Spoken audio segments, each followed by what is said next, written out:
কিছুই না। ময়না বলে আমি কিছুই না। আমার আল্লাহ বলে কিছুই না যখন বলবা তখন মানুষের অন্তরে তোমার জন্য আমি মহব্বত তৈরি করে দিব। যদি বলে সুবহানাল্লাহ। এই জন্য আমি বলা যাবে না। আমি কিছুই না যখন বলবেন জবান থেকে দোয়া বের হওয়ার আগেই আল্লাহ কবুল করবে। আমার নবীকে বলেছিল, নবী আপনি সুন্দর নাকি হযরত ইউসুফ নবী সুন্দর? নবী আমার মুস্কি এসে উত্তর কি বলেছিল জানেন?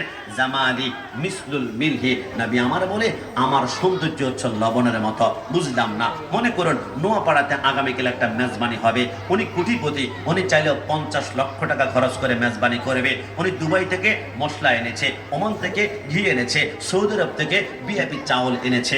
আশেপাশে রান্না করার সময় অট্টলেখার মধ্যে সুগ্রাম চড়াই গিয়েছে। সবাই বলে আজকে খাবো রে, চমৎকার একটা মেজবানি, কি সুগ্রাম। কিন্তু বাহচ্ছি বলবো সব বিআইপি খাওয়া তো দিয়েছি, মশলা দিয়েছি, লবণের কেজি হচ্ছে 40, 2 কেজি 80, 3 কেজি 120। দরকার কি অল্প টাকার দামের লবণ না দিলে বা কি হবে? কিন্তু খাওয়ার সময় টেবিলে বসার পরও যারা শ্রোতা মেহমান এরা বলবে চমৎকার ফ্লেভার, চমৎকার গ্রান, কিন্তু খাওয়া মুখের মধ্যে দেওয়ার পর বলবো না, কোনো স্বাদ তো আমি পাচ্ছি না। ঘটনা কি? খাবারের ভিতরে লবণ দেওয়া হয় নাই। নবী আমার বলে দুনিয়ার সব বিআইপি মশলা দেওয়ার পরও লবণ না দিলে যেমন খাওয়ার স্বাদ পাওয়া যায় না, আমি রাসূলুল্লাহর সৌন্দর্য যদি ইউসুফের ভিতরে না ঢুকতো, খোদার কসম ইউসুফকে সুন্দর জীবনে কেউ বলতো না।